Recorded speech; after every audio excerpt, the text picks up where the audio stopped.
Bismillahirrahmanirrahim. Assalamualaikum warahmatullahi wabarakatuh.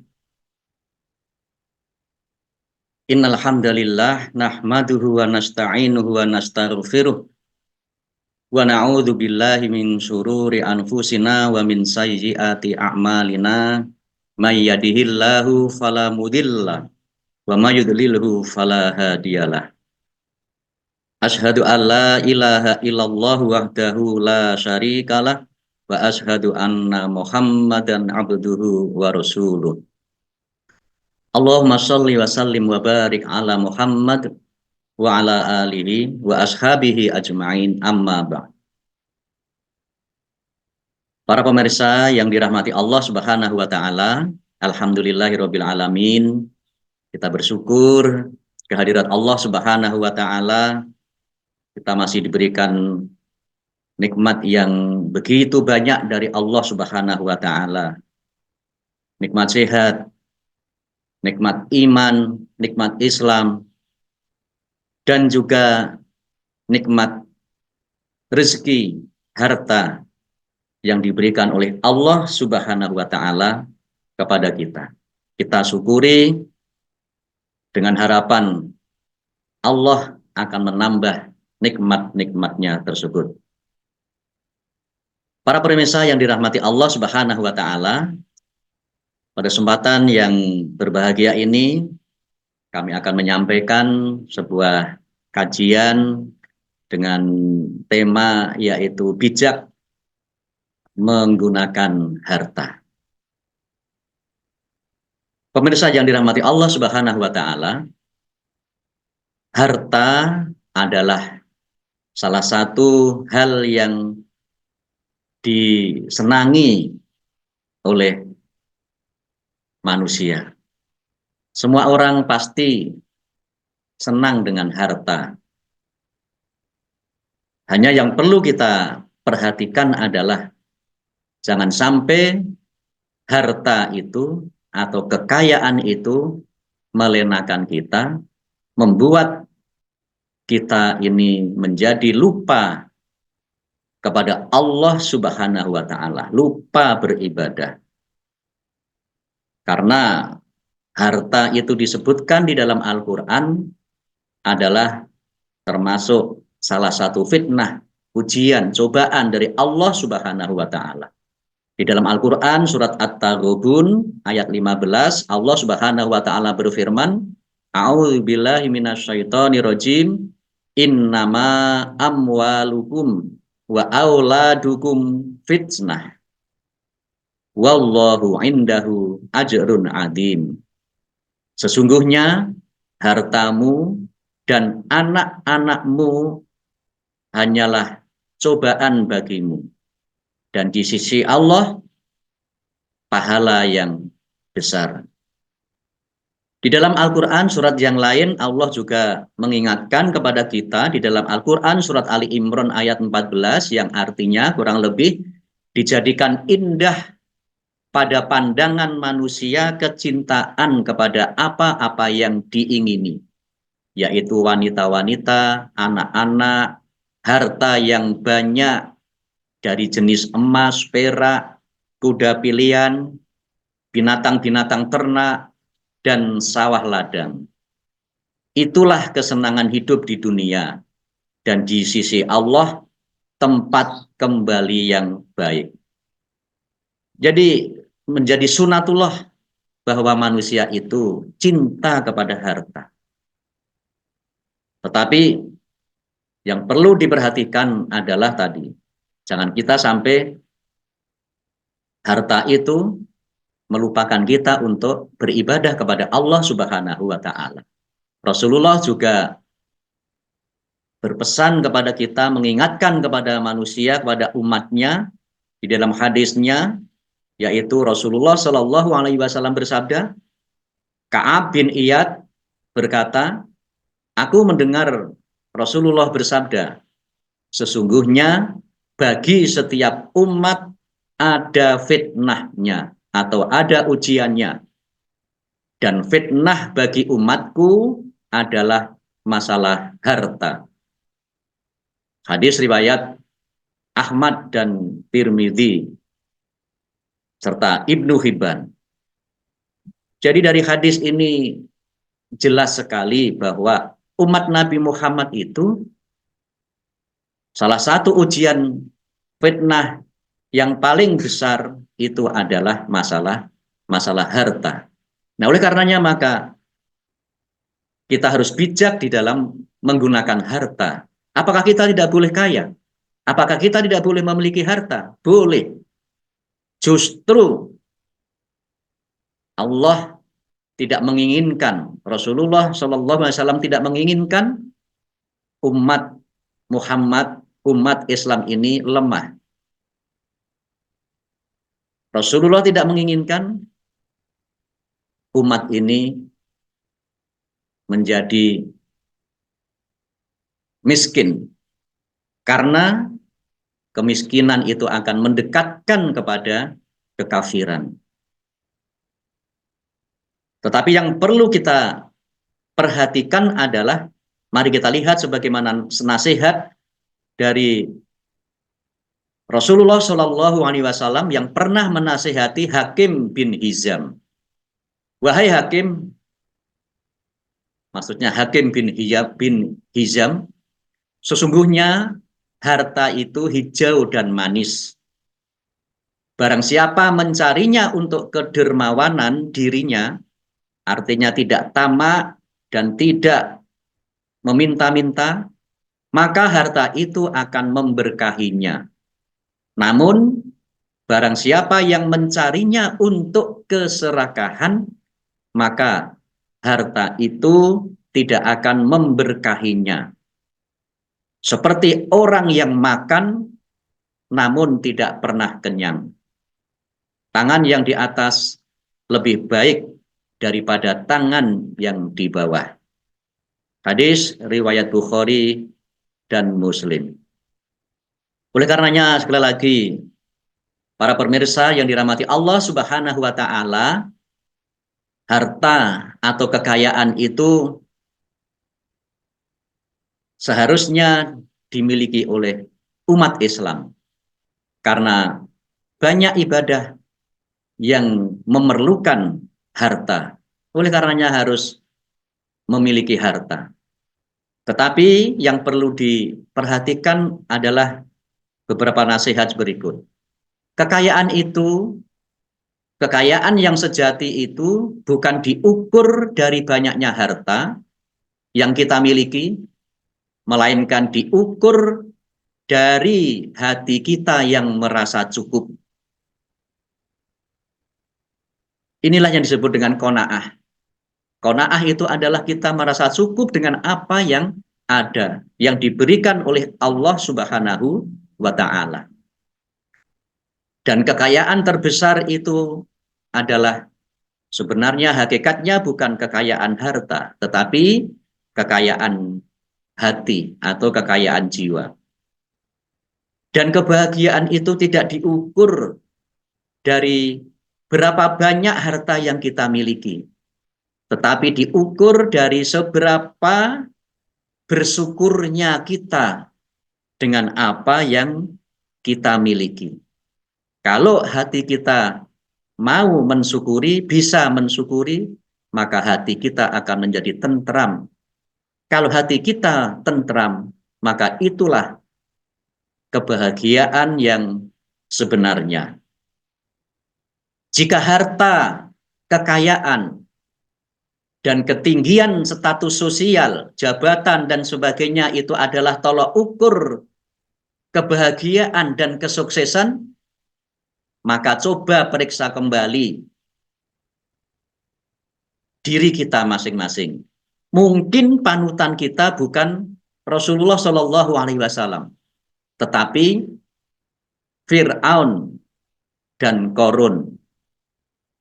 Ini kalau tolok ukur kesuksesan kita ini adalah harta, kekayaan, jabatan, dan sebagainya, maka kita harus diperintahkan untuk melihat hati kita lagi, melihat diri kita. Barangkali panutan kita itu bukan Rasulullah, karena Rasulullah itu adalah beliau bukan harta kekayaan, jabatan yang menjadi tolak ukur kesuksesan. Tetapi mungkin panutan kalian, panutan kita ini adalah Fir'aun dan Korun. Itu kalau ukuran kesuksesan itu adalah harta, jabatan, dan sebagainya. Lalu bagaimana seharusnya kita menggunakan harta? Rasulullah Shallallahu Alaihi Wasallam mengingatkan kepada kita di dalam salah satu hadis, yaitu igtanim khamsan qabla khamsin. Ya, manfaatkan 5 perkara sebelum datangnya 5 perkara yang lain. Antara lain di dalamnya adalah manfaatkan masa kayamu sebelum datang masa fakirmu. Jadi kekayaan rezeki yang diberikan oleh Allah Subhanahu wa taala harus kita manfaatkan dengan sebaik-baiknya sebelum nanti kita menjadi miskin, menjadi fakir. Dan masalah harta ini istimewa. Besok di hari akhir ketika dihisab diri kita ini, pertanyaan-pertanyaan tentang amal perbuatan itu hanya satu. Tetapi pertanyaan untuk harta itu 2 hal. Pertanyaan tentang usiamu untuk apa? Sehatmu untuk apa? Waktu luangmu untuk apa? Hidupmu untuk apa? Itu satu pertanyaannya. Tetapi pertanyaan untuk harta itu 2, yaitu hartamu kamu dapat dari mana? Dan yang kedua, hartamu kau manfaatkan untuk apa? Jadi dari mana dan digunakan untuk apa? Ini adalah pertanyaan yang diberikan kepada kita besok di hari akhir ketika kita dihisab, dihitung oleh Allah Subhanahu wa taala. Oleh karenanya maka harta yang kita miliki harus kita dapatkan dengan cara-cara yang baik, yang sesuai dengan syariat, yang tidak haram, sehingga ini akan membawa keberkahan. Dan ketika kita sudah memiliki harta, maka kita manfaatkan untuk kepentingan agama. Kita sedekahkan, kita infakkan, kita zakati harta yang kita miliki ini. Allah Subhanahu wa taala berfirman di dalam Al-Qur'an surat Al-Baqarah ayat 254, ya ayyuhalladzina amanu anfiqu mimma razaqnakum min qabli ayyatiya yaumul la bay'un fihi wala khullatu wala syafa'a wal kafiruna humudz zalimun. Wahai orang-orang yang beriman, infakkanlah sebagian dari rezekimu yang telah kami anugerahkan kepadamu sebelum datangnya hari kiamat, yang tidak ada lagi jual beli padanya. Tidak ada juga persahabatan yang akrab dan tidak ada pula syafaat. Orang-orang kafir itulah orang-orang yang zalim. Jadi ayat ini mengingatkan, infakkanlah segera sebelum kita menemui ajal. Di dalam Al-Quran surat Ali Imran ayat 92, Allah Subhanahu wa taala juga mengingatkan kepada kita, lan tanalul birra hatta tunfiqu mimma tuhibbun wa ma tunfiqu min syai'in fa innallaha bihi alim. Tidak akan sekali-kali kamu memperoleh kebajikan yang sempurna sebelum kamu menginfakkan sebagian harta yang kamu cintai. Apapun yang kamu infakkan, sesungguhnya Allah Maha mengetahui tentangnya. Hadirin, para pemirsa yang dirahmati Allah Subhanahu wa taala, jadi ketika kita berinfak, maka yang utama adalah sesuatu harta kita yang paling baik yang kita infakkan di jalan Allah Subhanahu wa Ta'ala. Berinfaklah, karena kain kafanmu nanti tidak memiliki saku yang bisa kau gunakan untuk mengantongi kekayaanmu. Ini adalah nasihat dari Syekh Ahmad Musa Jibril yang luar biasa.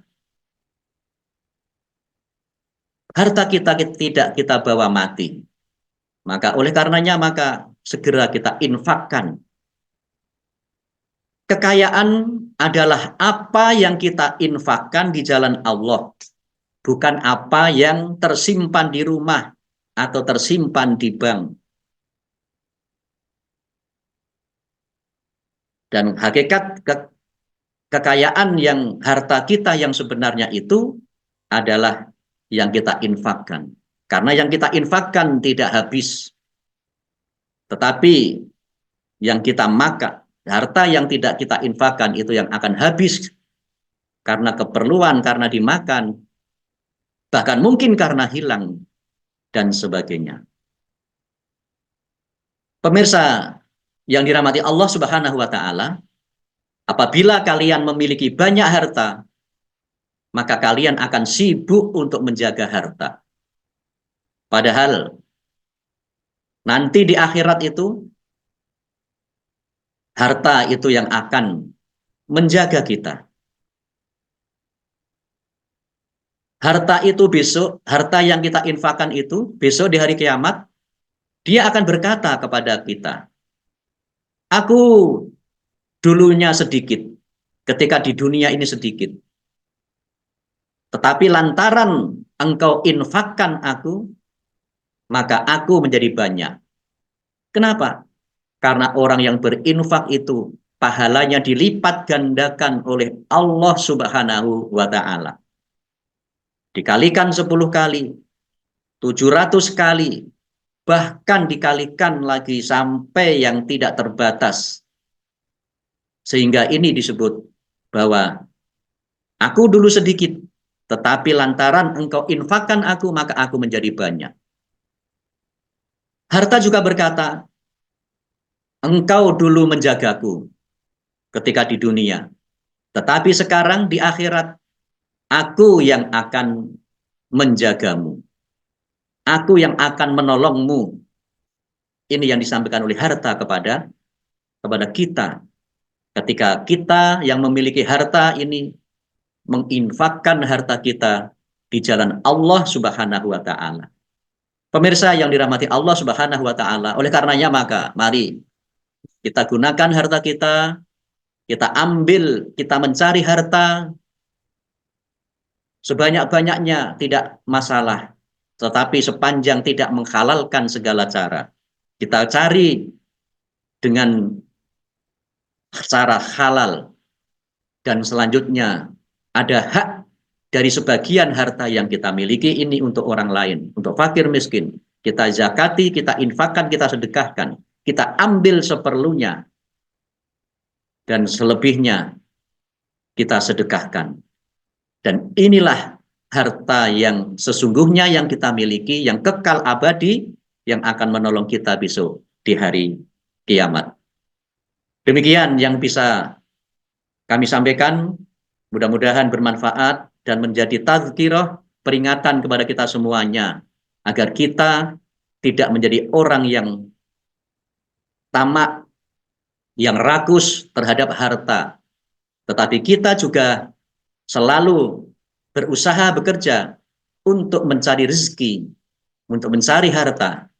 Dan ketika kita sudah mendapatkan harta, kita zakati, kita infakkan, kita sedekahkan sebagian dari harta kita ini. Demikian, mudah-mudahan bermanfaat. Kurang dan lebihnya mohon dimaafkan. Akhirul kalam, nasrun minallah wa fathun qarib, wa basyiris sabirin, wa basyiril mu'minin. Assalamualaikum warahmatullahi wabarakatuh.